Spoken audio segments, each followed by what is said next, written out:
Bem-vindo ao Momento Agro, um podcast sobre agricultura e desenvolvimento rural na região do Alentejo. O programa é uma iniciativa da Direção Regional de Agricultura e Pescas do Alentejo, enquanto ponto focal regional da Rede Rural Nacional, e está enquadrada na medida 20.2 da Assistência Técnica do PDR 2020.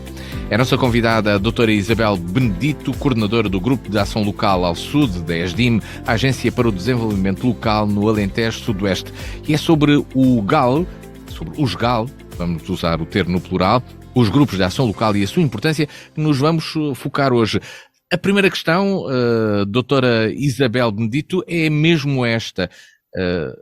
O que são os grupos de ação local e que relevância têm vindo a assumir no desenvolvimento sustentável dos territórios? Olá, bom dia, muito obrigada pela oportunidade. Então, os grupos de ação local, no fundo, são parcerias territoriais, quer estejam formalizadas ou não, que têm como objetivo trabalhar a questão da ligação entre ações de desenvolvimento rural com todas as pessoas e entidades implicadas. Em Portugal há uma longa experiência, não é? Já de 30 anos, de aplicação de políticas públicas de proximidade através destas parcerias territoriais. E, portanto, a sua importância advém do trabalho que tem sido feito de ligação e de proximidade ao longo destes mais de 30 anos. E enquanto parcerias territoriais, os GAL e os processos de desenvolvimento que eles têm protagonizado têm sido determinantes na concretização de uma diversidade de projetos, que vão desde a área empresarial, artesanato, agricultura, turismo, património, economia social, e que no fundo têm tido uma relevância absolutamente extraordinária nestes territórios rurais. Esta abordagem líder, que é protagonizada pelas parcerias locais, que são os grupos de ação local, está intrinsecamente ligada àquilo que são os princípios da própria abordagem líder. No fundo, tendo na proximidade, na animação territorial, no apoio técnico e financeiro, diretamente aos promotores de projetos, as suas principais ferramentas. E, no fundo, tudo isto é possível porque se trabalha a adequação daquilo que são as necessidades e as especificidades de cada território àquilo que são as linhas de financiamento. Portanto, há aqui uma adequação e característica que advém da proximidade e desta ligação às entidades e às pessoas dos territórios. Um dos desígnios da União Europeia é precisamente alcançar uma Europa mais próxima dos cidadãos. Exatamente. Os GAL são uma dessas ferramentas, podemos dizer isso? Também. Sim, são parcerias que efetivamente trabalham a questão da proximidade e da implicação dos cidadãos, quer sejam individuais, quer sejam entidades coletivas, àquilo que são as necessidades e aquilo que são as potencialidades do território. E essa é efetivamente uma das características da abordagem líder e dos grupos de ação local. Portanto, a questão da proximidade ao território, mas também a visão inovadora sobre os processos de desenvolvimento e o apoio muitas vezes a projetos piloto, fazem efetivamente com que estas sejam linhas de atuação dos grupos de ação local. Há aqui uma questão que é absolutamente importante, que tem a ver com a transparência e com o envolvimento de todas as pessoas e todas as organizações. E por isso é que o líder tem tido esta capacidade de desmultiplicar nos territórios aquilo que são também o potencial dos fundos e das linhas de apoio financeira para esse território. É fácil aos grupos de ação local chegar às pessoas, identificar necessidades no território, envolvê-las? Que estratégias podem ser adotadas? Essa é precisamente uma das questões que tem a ver com a gênese dos grupos de ação local, que no fundo são organizações de desenvolvimento local, quer sejam associações, quer sejam cooperativas. E, portanto, tudo aquilo que tem a ver com o desenvolvimento de abordagens mais sustentáveis e que respondem a necessidades do território são feitas através da mobilização das entidades e das pessoas. Isso é feito como? É feito muito através daquilo que nós chamamos de animação territorial e também da capacidade que temos em levar as pessoas a trabalharem e a co-construírem aquilo que são as estratégias para o território. Não é fácil, isso efetivamente não é fácil garantir a mobilização. Mas o GAL ao Sul é reconhecido por esse sucesso, por conseguir isso mesmo também. Não tem sido fácil. E que estratégias então é que têm abordado, é que têm implementado? Nós já há muitos anos trabalhamos ao nível do planeamento e do diagnóstico com metodologias que permitem precisamente o envolvimento das pessoas, fazendo-as sentir-se parte e efetivamente sendo elas parte integrante dos processos de desenvolvimento. Vou-lhe dar o exemplo daquilo que tem sido a construção da estratégia agora para o próximo período de programação, uma estratégia que estamos a construir com o Horizonte 2040, e que iniciámos já em 2021, 2022 e que permitiu, através da utilização de um conjunto de metodologias de facilitação e de co-construção, implicar as pessoas naquilo que são estas necessidades do território. E tem sido muito interessante porque o facto das pessoas, das organizações se sentirem parte ativa na construção destes processos, e devolvendo-lhes esta informação e estes ganhos que temos vindo a trabalhar, tem sido um fator fundamental. Isto é um dos exemplos. Outros exemplos têm a ver com alguns projetos que temos de trabalhar de forma colaborativa e que a questão da colaboração é absolutamente determinante para garantir também algum sucesso na mobilização das pessoas e das organizações do território. Projetos trabalhados de forma colaborativa são efetivamente diferentes, fazem a diferença na forma como as pessoas se implicam, as pessoas e as organizações se implicam. Nós temos um projeto que tem a ver com trabalhar as questões das alterações climáticas.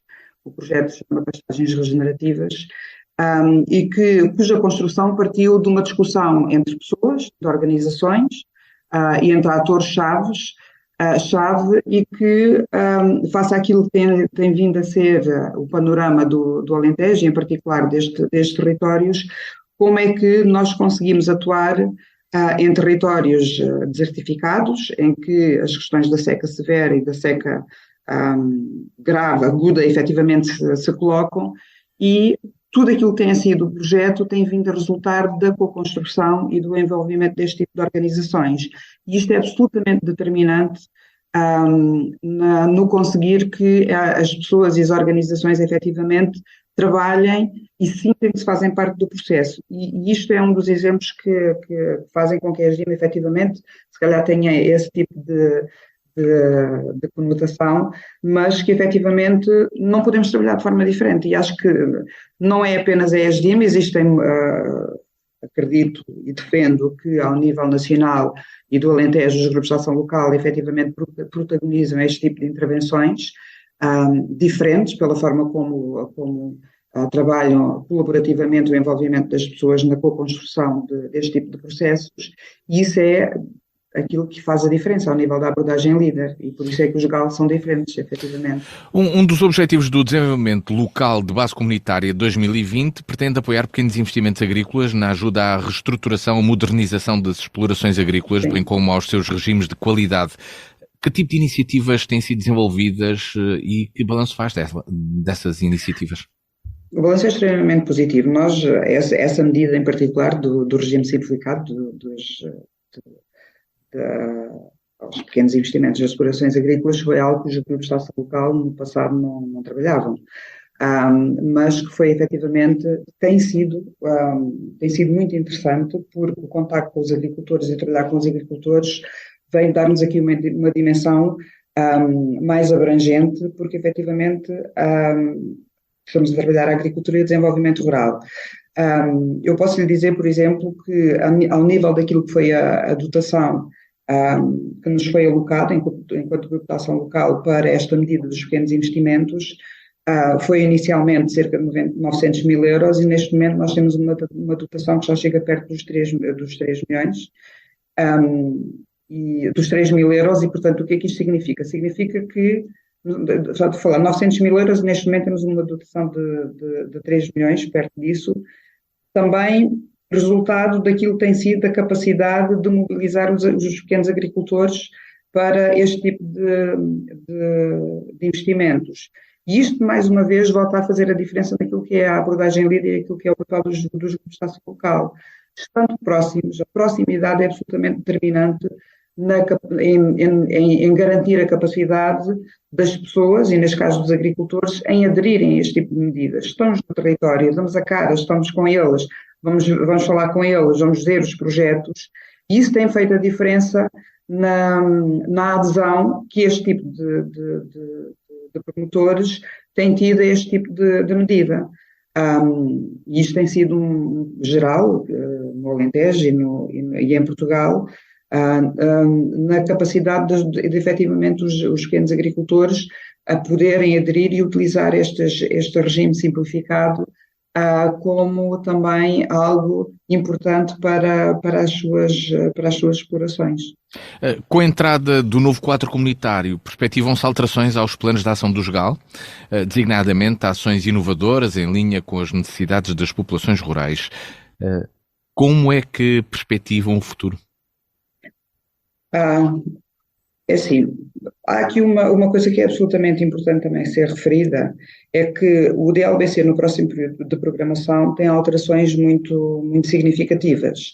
Há aqui uma perda que nós consideramos que é lamentável, que é trabalhar todas as questões ligadas ao microempreendedorismo e à coesão social nos territórios.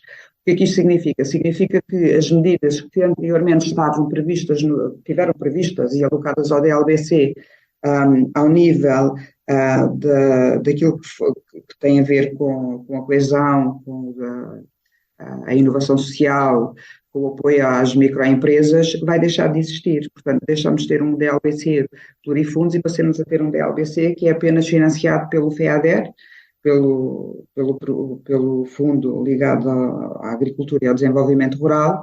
Isso é uma perda significativa para os territórios, porque efetivamente trabalhando na malha fina, como os grupos de ação local trabalham, vai-se perder muito aquilo que tem sido a capacidade também de alocar este tipo de financiamentos para o futuro.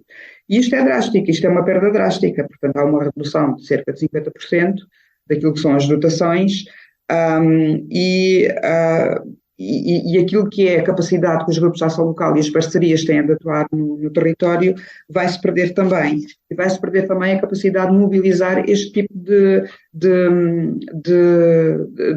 público-alvo, de destinatário, nomeadamente a questão das microempresas e em particular também a questão das entidades que trabalham a inclusão social, da área da inclusão social. E por isso as perspectivas são de uma redução drástica. No que tem a ver com a nossa abordagem territorial para o próximo período de programação, obviamente que estamos a trabalhar também estas áreas, porque trabalhando uma estratégia territorial não podemos trabalhar apenas aquilo que é o foco nas medidas que vão ser financiadas através do PEPAC. E, portanto, estamos a trabalhar com os parceiros do território uma estratégia territorial que é abrangente e que vamos ver como é que nós, em parceria com os outros atores locais, conseguimos canalizar os meios para que aquilo que tem estado a ser trabalhado do ponto de vista quer do diagnóstico, quer dos planos de ação, que já estão feitos, efetivamente podem vir a ser implementados e buscar os fundos onde eles existam. Muito obrigado, doutora Isabel Benedito, coordenadora do Grupo de Ação Local Alsude da ESDIM, a Agência para o Desenvolvimento Local no Alentejo Sudoeste. O Momento Agro é um podcast sobre agricultura e desenvolvimento rural na região do Alentejo. O programa é uma iniciativa da Direção Regional de Agricultura e Pescas do Alentejo, enquanto ponto focal regional da Rede Rural Nacional, e está enquadrada na medida 20.2 da Assistência Técnica do PDR 2020. Pode escutar o Momento Agro todas as quintas-feiras às 17 horas. E a partir desse momento, sempre disponível na versão podcast na página da Direção Regional de Agricultura e Pescas do Alentejo e da DNFM. Boa tarde.